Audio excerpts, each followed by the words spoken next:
My name is Tori Afton. I'm 43 years old. This past Thanksgiving, I brought a guest to my parents' dinner, a man my family spent 38 years trying to erase. When he stood up and said his name, my mother dropped her wine glass. Red wine bled across the white tablecloth while 20 relatives sat frozen. My dad leaned toward me and whispered 4 words that confirmed every suspicion I'd carried for 2 years.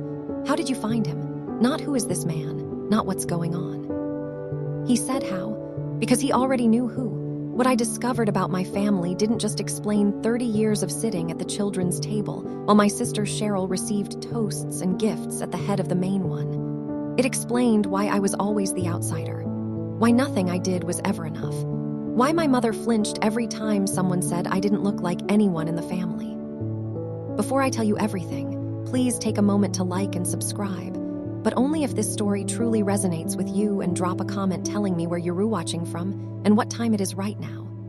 I love knowing who's here with me. Now, let me take you back to last October, to the night I opened an envelope that changed everything I thought I knew about myself. But first, you need the picture of what Thanksgiving looked like in the Afton house, because it had looked the same way for 30 years. Every November, I drove 2 hours from Columbus to my parents' colonial in the suburbs. I arrived early. I always arrived early. Deanne, my mother, had Alice waiting. Carry the folding tables from the garage, polish the silver, arrange the centerpiece, wipe down every chair at the main dining table. 14 chairs, oak padded seats. Then she'd point toward the kitchen. You're in there, Tori, same as always. The children's table was a plastic folding table wedged between the refrigerator and the back door. I sat with my nieces and nephews, kids between 6 and 12, while the adults ate in the dining room, 10 FT away. Last Thanksgiving, I carried the turkey platter to the main table and set it in front of Frank. He didn't look up. Cheryl was already seated at his right, my mother at his left. Cheryl's chair had a cushion. Nobody else's did. I went back to the kitchen, sat down between my 7-year-old nephew and a stack of paper napkins. Through the doorway, I heard Frank stand the clink of a glass. I want to make a toast to Cheryl, my one true pride. Applause. Laughter. Someone said, "Here, here." I cut a piece of turkey for my nephew and pretended I couldn't hear. After dinner, while I washed dishes, I counted the chairs at the main table one more time. 14 seats. 13 people had eaten there. 1 chair had stayed empty the entire meal. Nobody offered it to me. Nobody even noticed. I drove home to Columbus that night and sat in my car for 20 minutes before I could make myself walk inside. The toast wasn't the worst part. Frank had been making toast to Cheryl for years. Her promotions, her new house, her daughter's first steps. I'd memorized the rhythm of it, the glass, the pause, the warmth in his voice that I'd never once heard aimed at me. The worst part came later. After the toast, Frank stayed standing. He gripped the back of his chair and looked around the table at all 18 relatives, aunts, uncles, cousins, Cheryl's husband, Brett. "While we're all here," he said, "I want to make something official. When the time comes, this house goes to Cheryl. She's my real flesh and blood. Everything I built is for her." The dining room went quiet, not shocked quiet, uncomfortable quiet. The kind where everyone examines their cranberry sauce. I was standing in the kitchen doorway holding a sponge. Nobody looked at me. Not Frank, not my mother, not Cheryl, who smiled softly and squeezed Frank's hand. My nephew tugged my sleeve. "Aunt Tori, why don't you sit out there?" I looked down at him. "I like it better in here, buddy." I had never liked it in here, but that was the story I told to him, to myself, Tonyon, who asked. Tori prefers the kitchen. Tori is not a social person. Tori chose this. That night, alone in my apartment, I couldn't stop hearing 2 words: real flesh and blood. People say that kind of thing as a figure of speech. Fathers say it about their favorite children without meaning it literally. But Frank didn't say it casually. He said it like a man drawing a property line, like he was stating a legal fact. I told myself I was reading too much into it. I almost believed that. Almost 3 weeks after that Thanksgiving, I was sitting in a paper gown at my doctor's office in Columbus. Routine blood work had come back flagged. Elevated markers that could point toward a hereditary heart condition. Dr. Pham clicked through my file. "Do you have any family history of cardiac issues?" "Parents, grandparents." I called my mother that evening. "Mom, does anyone on Dad's side have heart problems?" The doctor's asking about hereditary risks. Silence. Not a thinking silence, a holding your breath silence. "Our family doesn't have health problems." "Tori, you're fine, don't worry about it." "Mom, the doctor needs actual." I said, "Don't worry about it." Click. I sat on my couch staring at my phone. My mother had hung up on me over a medical question. The next morning at work, I told Margaret about it. Margaret Selby, my closest colleague, 45, sharp, no patience for nonsense. She'd been estranged from her own family for 6 years and didn't flinch at complicated. Take a DNA test, she said, pouring her coffee. Ancestry DNA, 23andMe, whatever. They flag hereditary health markers, and you get the family history your mother won't give you. I ordered a kit that afternoon, swabbed my cheek, mailed it back, forgot about it for 2 weeks while I closed out Q4 reports. Then on a Tuesday in late October, I was sitting in the office parking lot eating a sandwich when my phone buzzed. Subject line: your Ancestry DNA results are ready. I opened the email, clicked through to the dashboard, read the first line, read it again, read it a third time, then I called Margaret. Frank isn't my father. The dashboard was clinical. Percentages, pie charts, a list of genetic relatives ranked by closeness. On Frank's side, nothing. No matches, not a single cousin, uncle, or distant connection to the Afton family tree. Instead, at the top of my relative matches, R. Harlan, probable first-degree relative. I sat in my car until my sandwich went cold. Then I drove back to the office, locked my door, and started searching. Robert Har. White Pages listed him in Dayton, Ohio, 70 m from my apartment. A retired carpenter. No social media, one phone number, one address.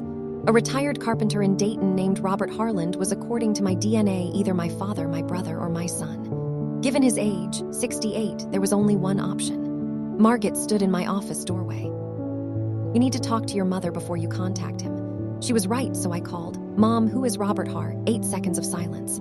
I counted 8 full seconds before Diane Afton spoke. That name has nothing to do with you. Don't ever bring it up again. Mom, my DNA test says those tests are wrong all the time. You're being paranoid. You're imagining problems again, Tora. You always do this. Do what? Create drama where there isn't any. Your father is Frank.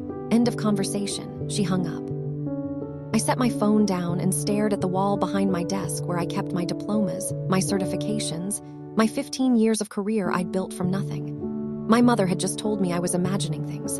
But you don't react like that. Voice shaking, words rehearsed over a name that has nothing to do with you. Something was buried, and I was going to dig. That night, I lay in bed with the ceiling fan ticking above me and ran the math on silence. If I dropped it, I'd never know who Robert Harland was. I'd spend the rest of my life watching Frank pour his love into Cheryl while I stood in the kitchen wondering what was wrong with me. He'd leave the house to her, real flesh and blood. And I wouldn't even understand why the phrase cut so deep. And there was something else, something I'd swallowed for years without nomming it. I was 43. I had built a solid career as a regional financial analyst. I had paid off my student loans alone. When my parents nearly lost their house 4 years ago, a bad stretch after Frank's plumbing business slowed down, I wired them $14,000 across 5 months. My mother never said thank you. At Christmas that year, she told our relatives, Frank handled everything. I let that go. I let a lot of things go, but Frank's Thanksgiving speech had cracked something. Real flesh and blood wasn't a figure of speech. It was a verdict, and the rest of the family heard it and said nothing. If I stayed quiet, I wasn't just accepting a seat at the children's table. I was accepting that someone else got to write my story, and that story said I didn't belong. I got out of bed and went to the closet where I kept a box of old photos my mother had given me years ago when Sheck leaned out the attic. Halfway through, underneath a stack of Christmas cards, I found it. A photograph me at 3 years old sitting on the lap of a man I didn't recognize.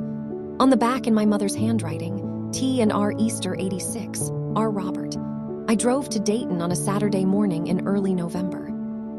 70 m of flat Ohio highway, hands at 10 and 2, rehearsing sentences I kept abandoning. The address from White Pages led to a small ranch house on a quiet street. A woodworking shop in the detached garage, door open. The smell of sawdust carried to the driveway. I knocked. The man who opened the door was 68, silver-haired with hands that had been working wood for decades. Calloused palms, a measured stance. He looked at me for 5 full seconds without speaking. You look just like your grandmother, Vivian. He didn't ask who I was. He didn't ask why I was there. He recognized me.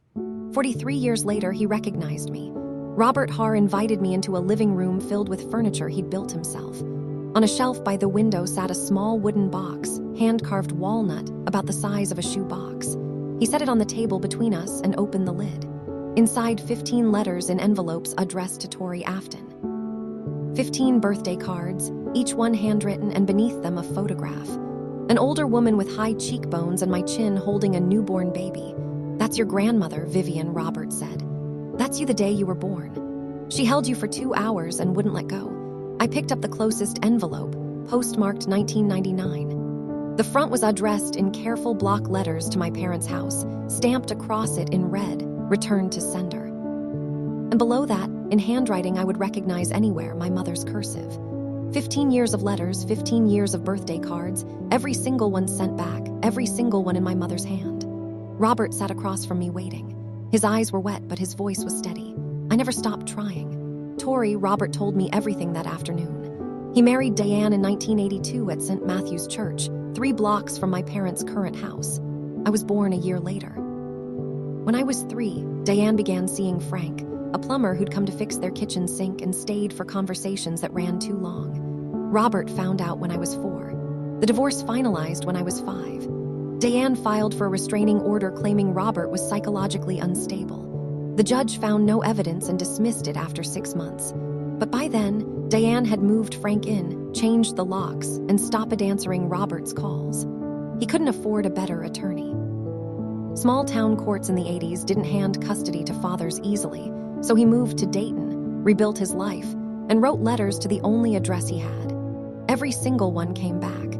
He stopped sending them when I turned 20, not because he wanted to, because he believed I'd read them and chosen silence. I left Dayton with the wooden box on my passenger seat and drove straight to my parents' house the following Saturday. Frank was at a job site. I sat across from my mother at her kitchen table and laid it out. The DNA results, the returned letters, the photograph from Easter '86. Diane's face went through 4 stages in 90 seconds. Denial. DNA tests are wrong all the time. Deflection. Robert abandoned you. You're defending a man who left. Threat. You bring this to Thanksgiving and you won't have a family to come back to. And finally, she blocked my number. I sat in my car outside her house and called Margaret. My mother just blocked me for asking about my real father.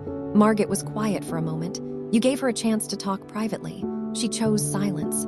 What you do next is up to you. 2 hours later, Cheryl texted me, "Mom says you're going through a rough patch. You need therapy, not Thanksgiving drama. Don't come unless you're ready to be normal." I read it twice, then I started planning. So there I was, sitting in my car outside my mother's house, blocked from her phone, holding a stack of letters my father wrote me for 15 years that I never received. My own sister texting me that I needed therapy and I had a choice. Stay quiet, keep my seat at the children's table, keep pretending I didn't know what I now knew, or do the one thing this family never expected from me. If you've ever been the one in your family who carried the weight but never got the credit, I think you already know which one I chose. Stay with me. I met Robert for the second time on a Wednesday evening. Same ranch house, same smell of sawdust. He'd made coffee this time, set 2 mugs on the kitchen table like he'd been waiting. I didn't ease into it. "I want you to come to Thanksgiving with me. I want my family to know who you are." Robert set his mug down. "Tori, I don't want to cause more pain for you. You're not the one who caused pain. The people who hid you from me for 38 years, they caused pain. You just existed and they punished both of us for it." He looked at the wooden box sitting on his counter, 43 years of birthday cards he'd written to a daughter who never read a single one. "If I go," he said slowly, "I won't start a fight. I won't yell. I won't threaten anyone. If someone asks me a question, I'll tell the truth. That's all I've got left to offer. That's all I'm asking," he nodded. Then his mouth twitched, not quite a smile. Something older than a smile. "I'll need something decent to wear." I took him to a department store the following Saturday. He tried on a navy sports jacket and stood in front of the mirror like a man seeing a stranger. His hands smoothed the lapels. "Last time I wore a jacket was my wedding to your mother." The saleswoman asked if it was a special occasion. Robert looked at me. "I'm having Thanksgiving with my daughter," he said. She smiled. "That sounds lovely." He didn't explain that it was the first one, that there should have been 43 of them. He just paid and folded the jacket carefully into the bag, and we walked out into the November cold. I had a plan for how the introduction would go. I kept it to myself. The week before Thanksgiving, my mother launched a preemptive strike. Margaret called it narrative control. Diane called it concern. Aunt Margaret, my mother's younger sister, phoned me on Monday evening. "Honey, are you okay? Your mom said you've been going through something. She's worried you might not make it to Thanksgiving. I kept my voice even. I'm fine, Aunt Margaret, I'll be there. She mentioned you might be struggling emotionally. I'm not struggling, I'll see you Thursday. Margaret paused. All right, sweetheart. You know I'm always here. On Tuesday, Frank called. This was rare. Frank called me maybe twice a year, both times to ask for help moving furniture. His voice was flat. If you're planning to cause a scene, don't bother coming. I'm just coming for Thanksgiving, Dad. The word Dad caught in my throat the way it hadn't before. It tasted like something borrowed. Good, he said. Keep it that way. Wednesday evening, Cheryl posted a photo on Instagram of herself arranging fall centerpieces at the dining table. The caption read, "Grateful for family traditions." Some of us know what family really means. Red heart emoji. I stared at that post longer than I should have. Then I set my phone down and packed a bag for Thursday. A change of clothes, the manila envelope with the DNA results, the photograph from Easter '86, and 3 of Robert's returned letters. That night, Aunt Margaret called again. This time, before she hung up, she said something that landed differently.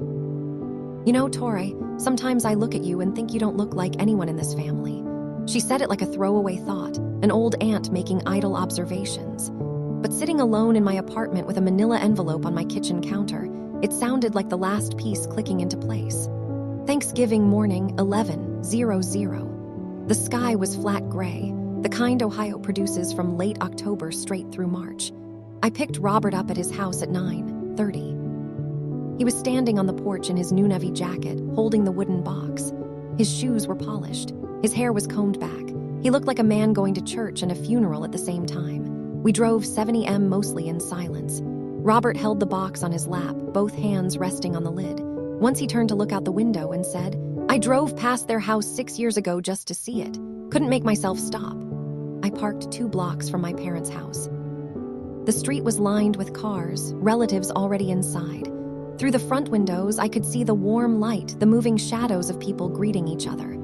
"Are you ready?" I asked. Robert looked at the house. 43 years I've been ready." We walked up the driveway, leaves crunched under our shoes. I could hear laughter through the front door, the clatter of dishes. Nat King Cole playing from the speaker my mother set out every year. I opened the door. The living room was full. 20 people scattered across couches and chairs, drinks in hand. Aunt Margaret by the fireplace. Kevin, my cousin, pouring wine. Cheryl's daughter running between legs. Frank stood at the head of the dining table, carving knife in hand. My mother was near the sideboard pouring red wine into a crystal glass. She looked up when the door opened, saw me, smiled. That automatic hostess smile she deployed for arrivals. Then her eyes shifted to the man standing behind me. The smile didn't fade. It froze like someone had pressed pause on her face, and the blood left her cheeks one shade at a time. My mother recovered fast. She'd spent 38 years managing this secret, and muscle memory doesn't quit easily. "Tora, you made it." Her voice pitched half a note higher than normal. "And who's this? You brought a friend?" "This is my guest. I'll introduce him at the table." Frank looked up from the turkey.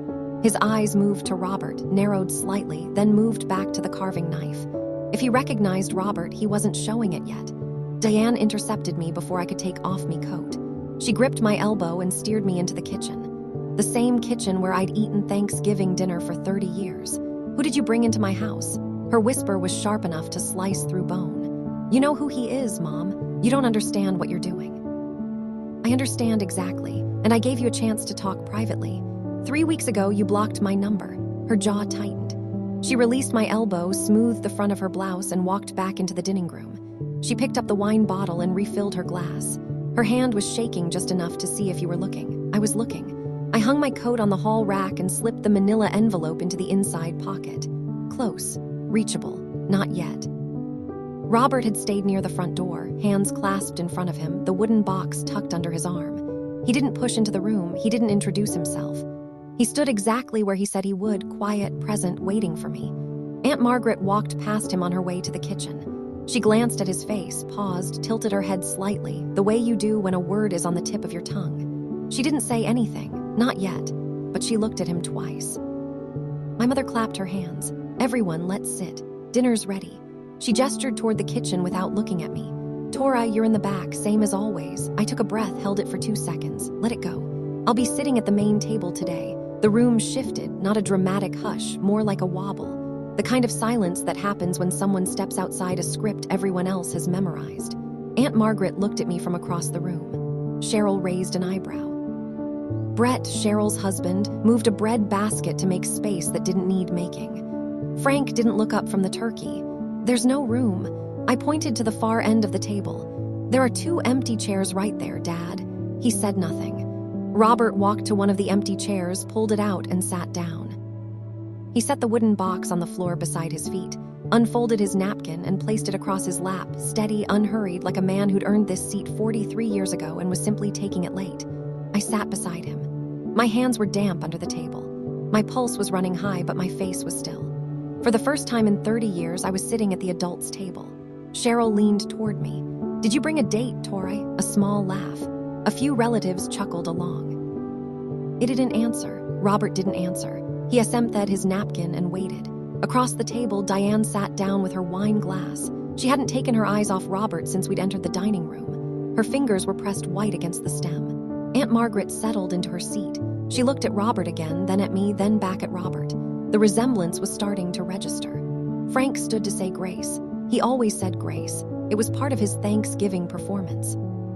The patriarch at the head of the table, hand raised, voice deep and certain. "Lord, we thank you for this table, for the people who matter most, for real family, real blood, real bonds that can't be broken." Real blood, he said it again.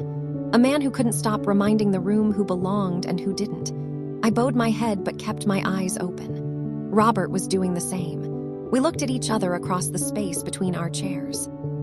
2 people who'd been separated for 38 years, sitting 3 in apart, listening to a man thank God for blood ties while pretending one of us didn't exist. My mother sat directly across from Robert. Her hands were wrapped around her wine glass like she was afraid it would fly away. Her eyes never closed during the prayer. She stared at Robert's face with an expression I hadn't seen before. Something between terror and recognition, like she was watching a ghost eat at her table. "Amen," Frank said. "Amen," the table echoed. He picked up the carving knife. The turkey came apart in clean slices. Plates moved. Dishes passed. Green beans, mashed potatoes, cranberry sauce, the sweet potato casserole that Cheryl always made and always got complimented on. I ate slowly. I was waiting. The right moment hadn't come yet, and I'd learned enough about this family to know that if I watched long enough, Frank or Diane would create it themselves. They always did. Across the table, Aunt Margaret accepted a roll from Robert and said, "Thank you." She studied his hands as he passed the basket. Carpenter's hands familiar somehow. I cut my turkey and kept my breathing even. It was coming. I could feel it building. Halfway through the meal, Frank put down his fork and reached for his glass. I knew this gesture. I'd seen it every Thanksgiving of my life. He stood. "I'd like to make a toast." The table settled. Forks paused. Eyes turned to him, to Cheryl. He looked at her with the same warmth he'd been giving her in front of audiences since she was 6 years old. She just got promoted at work. She's everything a father could ask for. Everything. Cheryl smiled. Brett squeezed her hand. Relatives raised their glasses. Frank wasn't done. "Cheryl, you are the only daughter I need." The word only sat in the air like a stone dropped into a pond. Ripples moved outward across every face at the table. Aunt Margaret's glass paused at her lips. Kevin looked down at his plate. Brett's hand tightened on Cheryl's. I was sitting right there, 3 seats away, and he said, "Only Nathai's best daughter, not his favorite. Only." I set my glass down. My voice came out the way I'd practiced it in my car that morning. Level measured the way you deliver a quarterly report, not a grenade. "Thank you for that toast, Dad. And since everyone is here, I'd like to introduce my guest." The table turned toward me. 20 faces, some curious, some confused. Diane's was ash white. I looked at Robert. He looked at me. I gave him the smallest nod. "Go ahead." Robert placed his napkin on the table. He pushed back his chair and he stood slowly. The way a man stands when he's been sitting in the wrong waiting room for 38 years and his name has finally been called. The room was so quiet. I could hear the Nat King Cole song end and the next one begin. Robert's hands were steady. His voice carried the way a man's voice carries when he's rehearsed something in his head every day for 4 decades and never once got to say it. "Good afternoon, everyone. My name is Robert Heron." He paused, looked around the table. 43 years ago, I married Diane at St. Matthew's Church about 3 blocks from here, and Tori is my daughter. The wine glass hit the tablecloth before anyone could react. My mother's hand had opened like a broken hinge. Red wine bloomed across the white linen in a spreading stain that nobody moved to clean. Frank turned to me, not to Robert, to me. His face had gone the color of old paper, and he whispered 4 words. How did you find him? Not this is a lie, not who is this person. How did you find him? A question that only makes sense if you already know there's something hidden. The table stopped breathing. Aunt Margaret was the first to move. She pressed her hand to her mouth. Robert. Oh my God. Robert Heron. She looked from him to Diane, to me, and back. I was at your wedding. I was 16 years old. I remember you. Cheryl's fork clattered onto her plate. What is happening? What is she talking about? Brett put his arm around Cheryl's shoulder. Kevin set down his glass and leaned back in his chair, staring at Robert with the expression of someone rewatching a scene they suddenly understand. Nobody spoke for 8 seconds. I know because I counted the way I'd counted my mother's silence on the phone when I first said Robert's name. The wine stain kept spreading across the tablecloth. Frank gripped the edge of the table with both hands and said nothing at all. My mother stood. The tears came immediately. Practiced or real? I couldn't tell, maybe both. Tori, what have you done? You brought thy's man here to ruin Thanksgiving for everyone. She turned to the table, opened her hands like a woman asking for help from a congregation. Robert left when Tori was small. He didn't want her. He didn't want either of us. Frank is the one who raised her. Frank is her father. Robert stayed standing. He didn't raise his voice. He spoke the way he'd promised me he would, like a man stating facts, not swinging punches. Deanne, I wrote to Tori every year, 15 years. Every letter came back, returned to sender, your handwriting. The table turned to Diane. She shook her head. That's not true. I reached for my coat on the hallway rack. From the manila envelope inside, I pulled 3 envelopes, originals, postmarked, stamped in red. I laid them on the table between the gravy boat and the sweet potatoes. Returned to sender. Cursive mom's handwriting. Aunt Margaret reached across and picked up the nearest envelope. She held it close to her face, then looked at Diane. This is your handwriting, Diane. I've been reading your Christmas cards for 40 years. This is yours. Diane stared at the envelopes. You don't understand the situation. You don't know what, Robert. I never left my daughter, Robert said. His voice was quiet, absolute. I was removed from her life. There's a difference. Cheryl's hand was pressed flat against the table like she was keeping it from spinning. Brett's arm was still around her. 3 of the younger cousins were frozen mid-bite. My mother looked around the table for an ally. For the first time in 38 years, nobody was looking at her the way she needed them to. Cheryl spoke first. Her voice sounded like it was coming from someone standing very far away. Wait, if Tori isn't Dad's daughter, then why did I grow up hearing she was the difficult one? The one who couldn't appreciate family? Frank pointed his fork at Cheryl the way he pointed at everything, like a man directing traffic. Don't listen to this. This is your sister's drama. Cheryl looked at him. Dad, you said real flesh and blood last Thanksgiving in front of everyone. You said it about me. She paused. Were you being literal? Frank's jaw worked. No sound came out. Cheryl turned to Diane. Mom, you filed a restraining order against her real father. You don't understand, Cheryl. Then help me understand, because from where I'm sitting, it looks like Tori spent 30 years eating in the kitchen because she wasn't his biological child and nobody told her or me. Brett squeezed Cheryl's arm. Take a breath, babe. Cheryl pulled her arm free. Not roughly, firmly. I'm fine. She wasn't fine. Her eyes were filling up and her mascara was already smudging at the corners. She looked at me. Did you know? I found out 6 weeks ago. 6 weeks and you tried to tell Mom. She blocked my phone. Cheryl closed her eyes. She pressed both palms flat on the table again. The way you stabilize yourself on a boat. When she opened her eyes, they were focused on a point somewhere between the cranberry sauce and the year she turned 6. The year she became the only child Frank wanted to claim. Kevin reached for the water pitcher. Margaret hadn't let go of the envelope. Brett stared at the tablecloth, and the red wine stain kept its slow, quiet spread. I need to pause here for a second because that moment, watching Cheryl's face crack, watching her realize that her entire position in this family was built on a lie they told about me, that was something I hadn't planned for. I didn't bring Robert to hurt Cheryl. I brought him because I'd served to sit next to my own father at least once in my life. If you're watching this and you've ever had a moment where the truth finally came out and the entire room went silent, type truth in the comments. I want to know I'm not the only one. I opened the manila envelope fully and spread its contents on the table.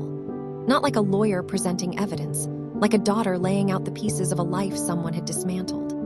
The DNA results, a printout showing 0 genetic connection to the Afton family and a first-degree match to Robert Heron. The photograph me at 3, sitting on Robert's lap. On the back, my mother's handwriting, TNR, Easter 86. 3 of the original returned letters with Diane's cursive. Robert opened his wooden box. He set it in the center of the table next to the ruined tablecloth. 15 birthday cards, each one addressed to me, each one never delivered. And at the bottom, the photograph, an older woman with sharp cheekbones and my jawline, holding a newborn in a hospital blanket. "That's your grandmother, Vivian," Robert said to me, but loud enough for the table. "Holding you the day you were born." Aunt Margaret picked up the photograph, looked at it, looked at me. Her free hand went to her mouth again.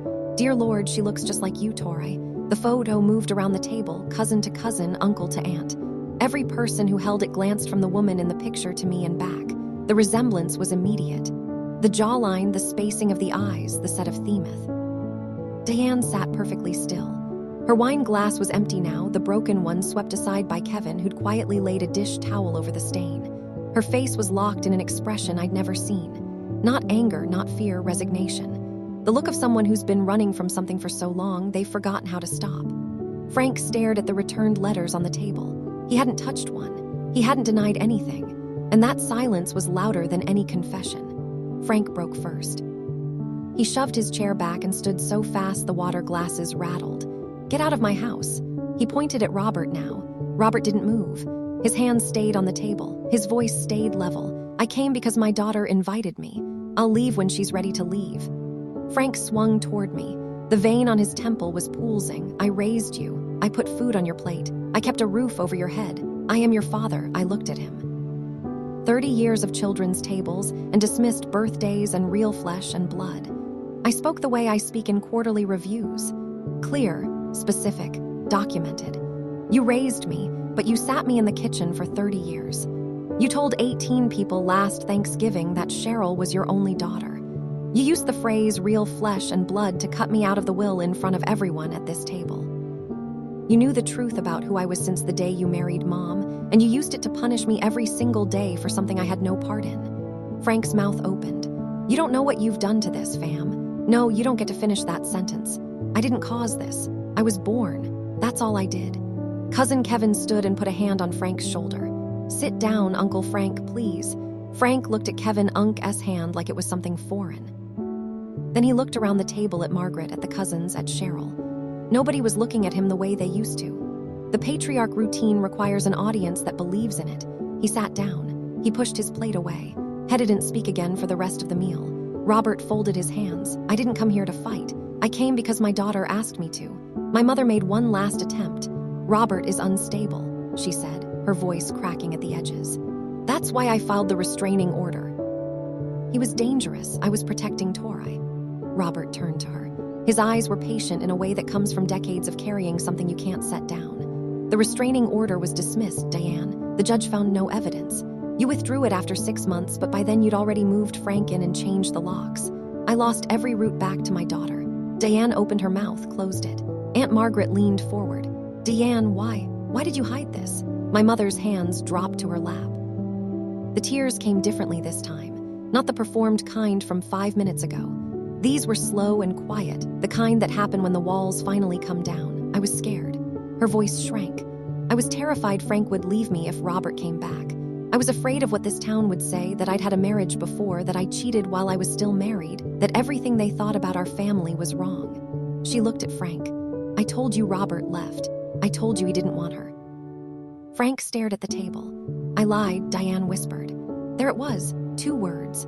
38 years of construction, the careful mythology, the golden child, the scapegoat, the children's table, and it all rested on those 2 words. I lied. The room didn't erupt. Nobody yelled.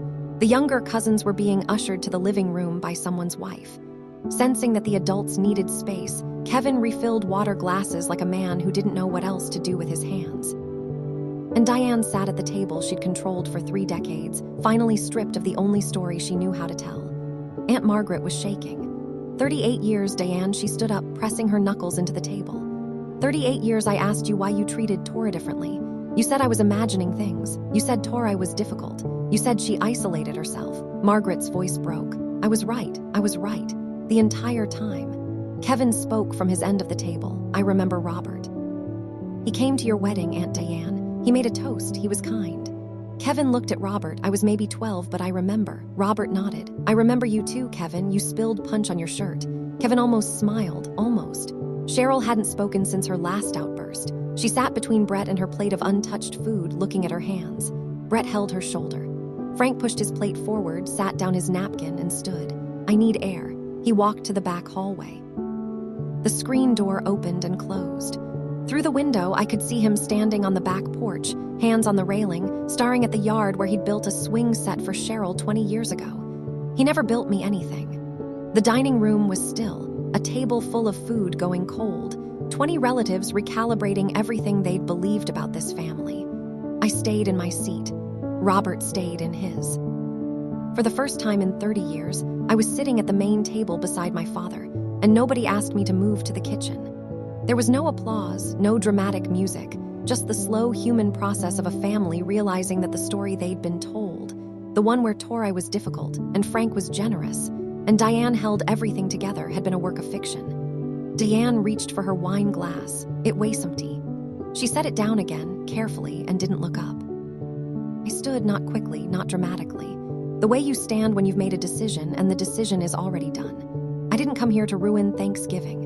The table looked at me, some with sympathy, some with shock still settling, Margaret, with tears running freely down her cheeks. I came because I'm 43 years old and I have the right to sit next to my father at least once in my life. I'm not going to apologize for that. I looked around the table. I'm not asking anyone to choose sides. That's not what today is, but here is my boundary, and I'm saying it once. I let the words line up the way I'd practiced them in my car, in my bathroom mirror, in the quiet of early mornings when the only audience was the ceiling. I will not sit at any table where my existence is treated as the problem. I won't walk into a house where my identity has been erased so that someone else can be comfortable. Those days are over. It turned to Diane. I still love you, Mom, but I can't love you by letting you keep lying about who I am. Diane's chin trembled. She didn't answer. I looked at Robert. He was watching me the way a carpenter watches a joint he built finally bear weight.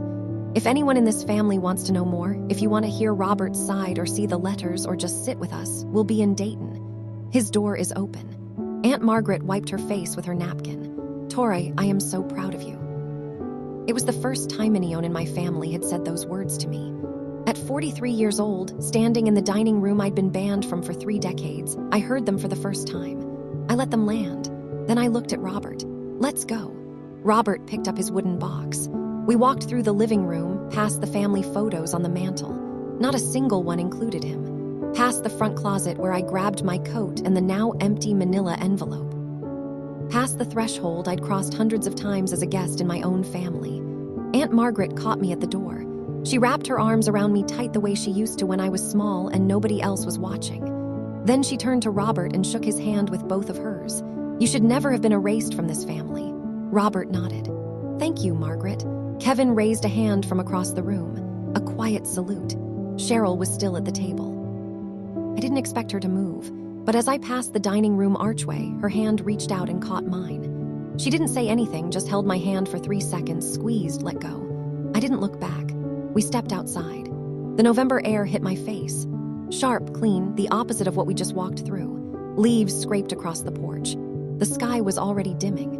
That early Thanksgiving dusk when every house on the street glows warm from inside and you can smell everyone's dinner at once. Robert walked beside me, steady, unhurried. A man who'd waited 43 years to walk out of somewhere with his daughter.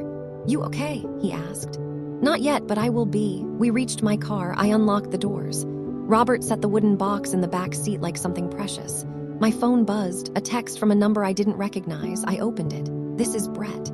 Cheryl wants to meet with you next week. Just the 2 of you. I showed the screen to Robert. He read it, nodded once, and buckled his seatbelt. I drove toward Dayton. The highway was nearly empty. Most people were still at their tables, eating pie, watching football, pretending everything was fine. Robert didn't speak for the first 10 minutes. He sat with his hands on his knees, watching the flat Ohio farmland pass in the fading light. When he finally moved, he reached into the back seat for the wooden box. He opened it and pulled out a birthday card from near the bottom. The envelope was yellowed. He held it gently, the way you hold something that's been waiting to be read for a long time. This is the one I wrote for your 5th birthday. He opened it inside in block letters that were steadier than his current handwriting, a younger man's hand. Happy 5th birthday, Tori. Daddy misses you every single day. I hope one day you'll read this. I'm not going anywhere. Love, Dad. I pulled onto the shoulder, put the car in park, pressed my forehead against the steering wheel. I cried.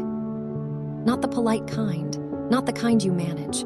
The kind that comes from a place so deep you didn't know it existed until the lid came off. 43 years.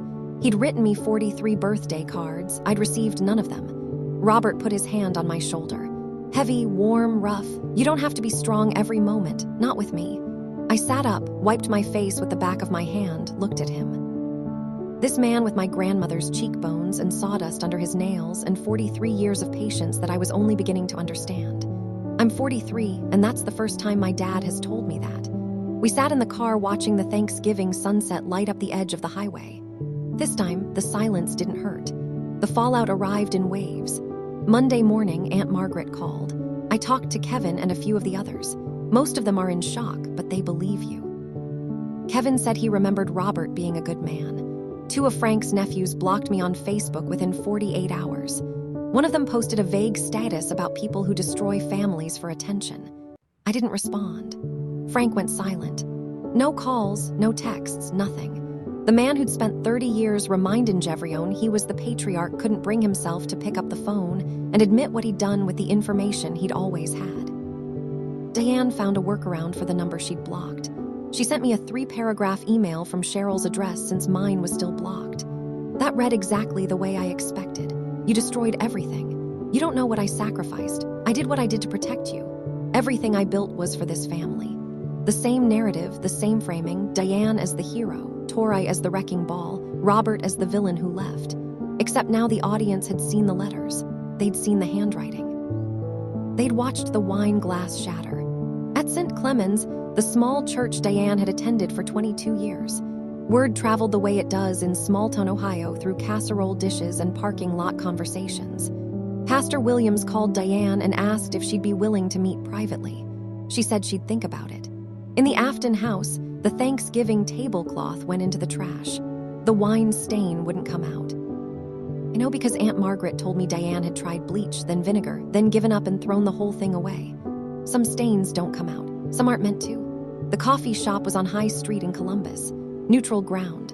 Cheryl was already sitting in a corner booth when I arrived. Her eyes were swollen. She was gripping her cup with both hands like she was cold from the inside. Tori, I'm sorry. She said it before I even sat down. Then she stared at her coffee and let the silence do the rest. I slid into the booth. Thank you, I didn't know. I swear I didn't know why they treated you differently. I thought she stopped, started again. I thought Dad was just strict with you because you were stubborn. That's what they told me, that Tori doesn't try hard enough. Tori pulls away. Tori makes things difficult, and you believed them, yes. She looked up and I benefited from it. I know that, no, I didn't argue. She was right. Dad called me, Cheryl said, her voice thinned. He said, if I keep meeting with you, he'll treat me the way he treated you. The threat hung between us. Are you here anyway? I asked. I'm here. She reached into her purse and pulled out a photograph, creased, slightly faded. A woman in a white dress standing in front of St. Matthew's, arm linked with a man in a dark suit. My mother, Robert, their wedding day. I found this in the attic 2 years ago. Cheryl said, I asked Mom about it. She said it was an old friend. And you believed her. I wanted to. I shouldn't have. Cheryl set the photo on the table between us. I'm not asking you to forgive me. I'm asking if we can start over. Not as the golden child and the scapegoat, just as sisters. I picked up the photo. My mother looked happy in it. Robert looked proud. 2 people who didn't know yet how badly things would break. We can try, I said. I started driving to Dayton on weekends. Robert's workshop smelled like cedar and linseed oil, the kind of smell that doesn't leave your clothes. He set up a second workbench for me, even though I didn't know what I was doing. He handed me a sanding block and showed me how to follow the grain. Your grandmother Vivian would have loved this, he said, adjusting my grip. She had steady hands, sewed dresses for the whole neighborhood. He told me about her in pieces. The way you unpack a room you haven't opened in years. Vivian Harlan, seamstress, lived in Dayton her whole life. Went to church on Sundays and grew tomatoes that won ribbons at the county fair. She died 8 years ago, still asking Robert the same question every time he visited. Have you found her yet? She meant you, Robert said, every single time. Have you found Tori? I looked at the framed photo on his shelf. Vivian in her 60s. Sharp cheekbones, jaw set the way mine sets when I'm concentrating. I'd spent my whole life being told it didn't look like anyone in the Afton family. Now I knew why. I looked like a woman I never got to meet. One Saturday afternoon, Robert drove me to Rose Hill Cemetery. We stood at Vivian's grave, a simple stone with her name, dates, and the word beloved. I sat down a small bunch of chrysanthemums. The wind picked up and scattered a few petals across the grass. "She knew you'd come," Robert said. "She told me that every year, 'Don't give up, Bobby. That girl is going to find Yaoundé.'" I stood at my grandmother's grave and felt for the first time like I understood where I came from. Not from the Aftons, not from the house with the children's table. From here, from her, from him. Christmas arrived 5 weeks after Thanksgiving. For the first time in 20 years, Aunt Margaret hosted. She didn't ask Diane to help with the menu. She didn't consult Frank about seating. When Diane called to ask about the schedule, Margaret said simply, "Dinner's at 4, you're welcome to come." Diane called back an hour later. "Why didn't you ask me to bring the rolls? I always bring the rolls." "I've got it covered, Diane. It was a small shift, but small shifts crack foundations." Frank didn't come to Margaret's Christmas. He stayed home alone or with Diane. Nobody was sure. And for the first time in 30 years, nobody called to check. Kevin and his wife went to Margaret's. 2 of Frank's nephews did the same. The patriarch's table was shrinking. Cheryl came to Margaret's Christmas with Brett and their daughter. She also drove to Dayton afterward and spent an hour at Robert's house. She brought a pie. Robert brewed coffee. I watched my sister sit in my father's living room and look around at the furniture he'd built with his hands. Plain, careful, solid work. "This is a nice place, Mr. Harlan. Call me Robert," she nodded. She wasn't ready for more than that. Neither was he, but they were in the same room, which was more than anyone would have predicted a month ago. Deanne sent me another email the week after Christmas. This one was shorter. "I know you need time. I understand if you're angry, but I want you to know that I never stopped loving you. I just made choices I can't undo." I read it once, then I closed it. I wasn't ready to answer. I wasn't sure when I would be, but I noticed something I hadn't noticed in any of her previous messages. She didn't mention Frank. She didn't defend the lie. She didn't call me difficult. It was a crack, a small one. Christmas dinner at Robert's was nothing like Thanksgiving at the Aftons. 6 people sat at a table built for 4. Robert had pulled a workbench from the shop and sanded it down, covered it with a cloth, and pushed it against his kitchen table so everyone fit. Margaret brought wine. Cheryl brought a casserole. Brett carved the turkey, a small one, 10 golden brown. There was no head of the table, no reserved seating, no cushion on anyone's chair. Nobody got a toast, and nobody got sent to the kitchen. Robert had cooked the stuffing using his mother's recipe, sage and cornbread, written in Vivian's handwriting on an index card taped to the inside of a cabinet. The card was yellowed and oil-stained. He'd been making this recipe every Thanksgiving for 40 years alone. "Grandma Vivian's stuffing," Cheryl said, tasting it. She caught herself on the word grandma and looked at Robert to see if it was okay. He smiled. "She'd want you to call her that." After dinner, I helped Robert wash the dishes. He washed. I dried. The window above the sink looked out at his backyard. A small workshop, a bare dogwood tree, a square of frozen grass. "You know what I missed most?" Robert said, handing me a plate. "This, standing next to someone in the kitchen because I want to, not because someone told me to." I dried the plate and set it in the cabinet. This is the first time in my life I've eaten a meal without feeling like I was asking permission to be there. Robert turned off the water, dried his hands on the dish towel, looked at me. "You never need permission in this house. Not ever." I nodded, and for the first time in 43 years, I believed it. After the dishes were done and Cheryl and Brett had left, Robert asked me to sit. He reached into the cabinet above the refrigerator, the one I couldn't reach without a step stool, and pulled out an envelope, plain white. My name on the front in his block letters. No stamp, no address. "I wrote you one every year," he said. "Even after I stopped mailing them, I kept writing 43 total. This is the most recent one." He slid it across the table. "This is your 43rd birthday card. I wrote it last spring. I was going to put it in the box with the others." He paused. "But this year I don't have to." I opened the envelope. Inside, a simple card, not store-bought, hand-folded from cardstock the way a carpenter folds things. Precise and clean. "Happy 43rd birthday, Torrey. This year, for the first time, I get to say it to your face. I'm proud of you. I've always been proud of you. Love, Dad." I read it twice. Then I set it on the table and pressed both hands flat on the surface the way Cheryl had done at Thanksgiving, holding steady, holding on.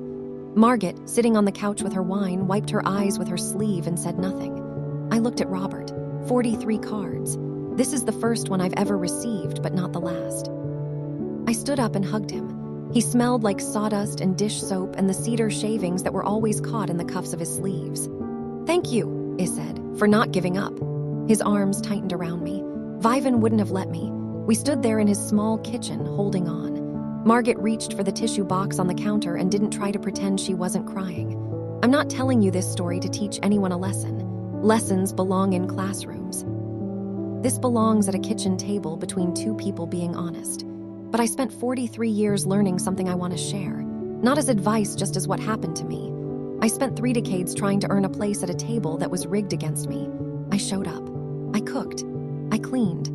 I sent money when they needed it and bit my tongue when they forgot to say thank you. I believed that if I tried hard enough, loved hard enough, proved enough, eventually I'd be enough. I wasn't working toward acceptance. I was working against a secret I didn't know existed. The game was fixed before I sat down, and no amount of effort was going to change the outcome because the outcome was never about effort. It was about a lie my parents told and a man they erased. Setting a boundary isn't punishment. It's the first time you decide that your own respect matters as much as everyone else's comfort. I don't hate my mother. I don't hate Frank. I'm not spending my energy on hating people who are already carrying the weight of what they did. But I also won't pretend anymore. I won't sit where they tell me to sit. I won't be the version of me they invented to keep their secrets safe. And if you're sitting at your own children's table, literal or not, if you're the one who does the most and gets noticed the least, the one who keeps showing up and keeps getting overlooked, I want you to hear me say this. You have the right to pull up a chair. You have the right to know who you are. And if the table won't make room for you, you have every right to build your own. 2 weeks after Christmas, a Tuesday morning in January, my apartment in Columbus, coffee on the counter, snow falling outside for the first time this winter. My phone rang, not a text, a call. The screen said, "Mom." She hadn't called since Thanksgiving. She'd emailed twice, both times defensive, then softer. But a phone call was different. A phone call meant she wanted to be heard in real time without the safety net of editing her words. I stared at the screen, let it ring 3 times, 4. I didn't answer. I didn't decline either. I let it go to voicemail. 30 seconds later, the notification appeared. I pressed play. "Tori, it's Mom." Her voice was smaller than I'd ever heard it. Not performing, not controlling, small. I don't know how to start this. I've been trying to figure out what to say for 6 weeks and I still don't know, but I want to talk. If you're willing, whenever you're ready. She paused. I could hear her breathing. I'm not calling to defend myself. I know what I did. Click. I listened to it 3 times. Then I set the phone down on the counter and looked out the window. Snow was settling on the fire escape. The city was quiet the way cities get when everything is covered and muffled and new. I walked to the bedroom. On my nightstand sat Robert's wooden box. I opened it and pulled out the card from my 5th birthday. The first one he ever wrote. The one with "Daddy misses you every single day." I held it for a moment. Then I put it back and closed the lid. Would I call her back? I didn't know yet. But for the first time in 43 years, the decision was mine. Not Diane's, not Frank's. Mine. For 43 years, my mother wrote my story. This morning, for the first time, the pen is in my hand. Thank you for staying with me through this entire story. If this one hit close to home, I want you to know you're not alone and your story matters just as much as mine. Now, I have a question for you. If you were me, if your mother left that voicemail, would you call her back or would you wait until she shows up at your door? Type "call" or "wait" in the comments. I want to hear what you do. And if you want more stories like this one's about reclaiming your truth, setting boundaries, and finding the family that was stolen from you, check the description below. I've got a few more that I think you'll want to hear. See you in the next.